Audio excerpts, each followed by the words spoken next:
Hello बच्चों, आप सभी का हमारे यूट्यूब चैनल आरती एजुकेशन क्लासेस में स्वागत है। आज के वीडियो में हम आपके लिए लेकर आए हैं 8th ग्रेड अभ्यास पुस्तिका कक्षा 8 विषय सामाजिक विज्ञान। तो आइए बच्चों, हम देखते हैं 8th ग्रेड अभ्यास पुस्तिका कक्षा 8 विषय सामाजिक विज्ञान।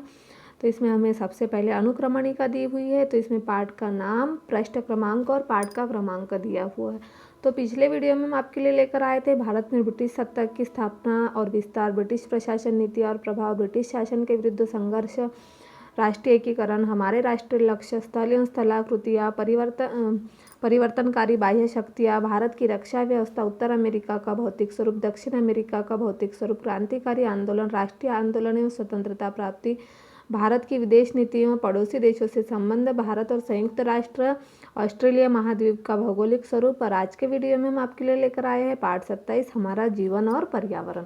तो आइए बच्चों, हम देखते हैं पाठ 27 हमारा जीवन और पर्यावरण के प्रश्न उत्तर। देखिए यहाँ अध्याय 27 दिया हुआ है, हमारा जीवन और पर्यावरण में प्रश्न नंबर 1 है, पर्यावरण में असंतुलन कैसे पैदा हो रहा है। पर्यावरण जो है हमारा, उसमें असंतुलन कैसे पैदा हो रहा। तो इस प्रश्न का उत्तर हमें मिलेगा हमारी पाठ्य पुस्तक के पृष्ठ क्रमांक 244 पर मिलेगा।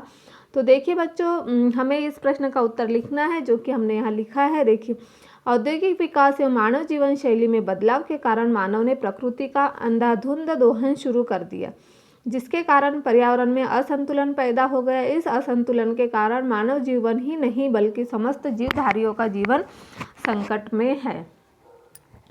देखिए, औद्योगिक विकास एवं मानव जीवन शैली में बदलाव के कारण मानव ने प्रकृति का अंधाधुंध दोहन शुरू कर दिया है, और जिसके कारण पर्यावरण में असंतुलन पैदा हो गया। इस असंतुलन के कारण मानव जीवन ही नहीं बल्कि समस्त जीवधारियों का जीवन भी संकट में। मनुष्य अपनी आवश्यकताओं को सीमित करके विकास के उचित तरीके अपनाकर पर्यावरण असंतुलन और प्रदूषण को कम कर सकता है। अनादिकाल से मानव और प्रकृति का गहरा संबंध रहा है। प्रारंभ से मानव की आवश्यकताएं सीमित थी, अतः वह प्रकृति द्वारा दी गई विरासतों जैसे जल, भूमि, वायु, पौधे आदि का उचित प्रयोग करता था। लेकिन औद्योगिकरण ने जीवन शैली और प्रकृति के अंधाधुंध दोहन शुरू कर दिया, जिसके कारण पर्यावरण में असंतुलन पैदा हो गया। आइए बच्चों, अगला प्रश्न देखते हैं। प्रश्न क्रमांक 2, अत्यधिक रासायनिक उर्वरक के उपयोग का पर्यावरण पर क्या प्रभाव पड़ता है। जैसे कि अत्यधिक रासायनिक उर्वरक है, इसका पर्यावरण पर क्या प्रभाव पड़ता है। इस प्रश्न का उत्तर पाठ्य पुस्तक के पृष्ठ क्रमांक 244 पर मिलेगा। आधुनिक कृषि में उत्पादन वृद्धि के लिए उर्वरकों का प्रयोग दिन प्रतिदिन बढ़ रहा है। रासायनिक उर्वरक यद्यपि खाद्यान्नों का उत्पादन बढ़ाने में लाभदायक है, लेकिन पर्यावरण पर यह हानिकारक प्रभाव डाल रहे हैं। रासायनिक उर्वरक जल स्रोतों को प्रदूषित करते हैं तथा मिट्टी में रिसकर भूजल को भी प्रदूषित करते हैं। देखिए, आधुनिक कृषि में क्या हो रहा है, उत्पादन की वृद्धि के लिए उर्वरकों का प्रयोग दिन प्रतिदिन बढ़ रहा है। रासायनिक उर्वरक यद्यपि खाद्यान्नों का उत्पादन बढ़ाने में लाभदायक तो है, लेकिन पर्यावरण पर यह हानिकारक प्रभाव डाल रहे हैं। सामान्यतः खेत में जो डाले गए कुल रासायनिक उर्वरक का लगभग 60% अंश ही पौधों के द्वारा उपयोग में लाया जाता है। अवशेष उर्वरक जो मिट्टी में रह जाते हैं कई तरह के प्रभाव डालते हैं, जैसे वर्षा के जल के साथ प्रभावित होकर खेतों के निकट स्थित तालाबों, नदियों या झीलों में पहुंच जाते हैं। वहां से उन जल स्रोतों को प्रदूषित करते हैं तथा मिट्टी में रिसकर भूजल को भी प्रदूषित करते हैं। इस तरह से अत्याधुनिक रासायनिक उर्वरक के उपयोग से पर्यावरण पर प्रभाव पड़ रहा है। आइए बच्चों, अगला प्रश्न देखते हैं। प्रश्न क्रमांक 3, पारंपरिक कृषि और आधुनिक कृषि में क्या अंतर है। इस प्रश्न का उत्तर हमें मिलेगा पृष्ठ क्रमांक 244 पर। देखिए, आधुनिक कृषि और पारंपरिक। तो आधुनिक कृषि परंपरागत कृषि से बिल्कुल भिन्न है। जैसे पारंपरिक कृषि मानवीय तथा पशु श्रम पर आधारित थी, जबकि आधुनिक कृषि अत्यंत यांत्रिक है। आधुनिक कृषि आधुनिक यंत्रों के माध्यम से की जाती है।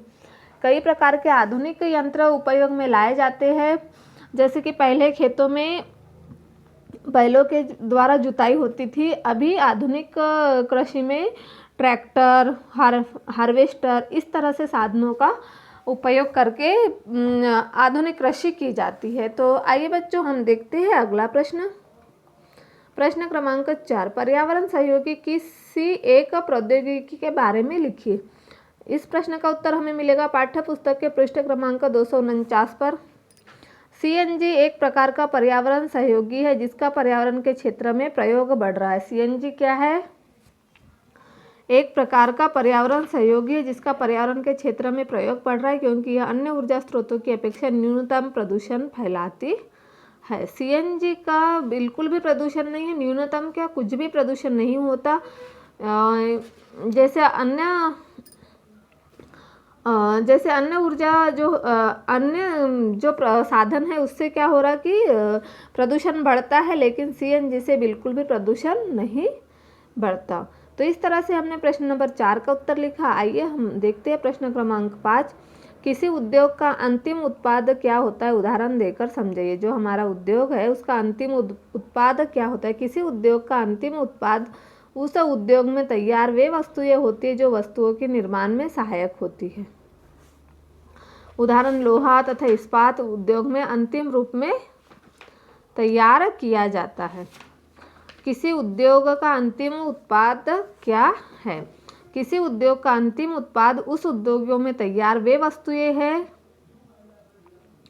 जो वस्तुओं के निर्माण में सहायक होती है। जैसे कि उद्योग का संबंध किसी क्षेत्र में वस्तुओं के उत्पादन तथा सेवाओं में है। प्रौद्योगिकी तथा प्राकृतिक संसाधन मिलकर वस्तुओं का उत्पादन करते हैं। वस्तुओं का उत्पादन तो पहले भी होता था, परंतु अधिक मात्रा में उत्पादन औद्योगिक क्रांति के बाद प्रारंभ हुआ। अधिक मात्रा में उत्पादन तभी संभव है जब वस्तुएं मशीनें द्वारा हो, नई प्रौद्योगिकी का प्रयोग हो और कार्यकुशल जनशक्ति उपलब्ध हो। वर्तमान में लोहा तथा इस्पात उद्योग, ऑटोमोबाइल उद्योग, चीनी उद्योग तथा कपड़ा उद्योग आदि है। तो इस तरह से जो उद्योग है वह उद्योग में अंतिम रूप में तैयार होते हैं। आइए बच्चों अगला प्रश्न देखते हैं, प्रश्न क्रमांक 6,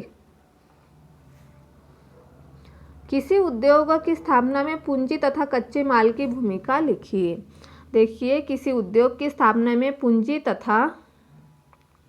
पूंजी बैंक या अन्य संस्थाओं से ऋण के रूप में ली जाती है तथा अधिकतर उद्योग प्राकृतिक संसाधनों द्वारा प्रदत्त कच्चे माल पर निर्भर होते हैं। जो कच्चा माल है उस पर निर्भर होता है और उसी के द्वारा क्या होता है, किसी उद्योग की स्थापना होती है। और जो पूंजी है किसी उद्योग की स्थापना के लिए बैंक या अन्य संस्थाओं से ऋण के रूप में ली जाती है। आइए बच्चों अगला प्रश्न देखते हैं, प्रश्न क्रमांक 7, औद्योगिक अपशिष्ट पर्यावरण को किस प्रकार प्रभावित करते हैं। इस प्रश्न का उत्तर हमें मिलेगा पाठ्य पुस्तक के पृष्ठ क्रमांक 247 पर।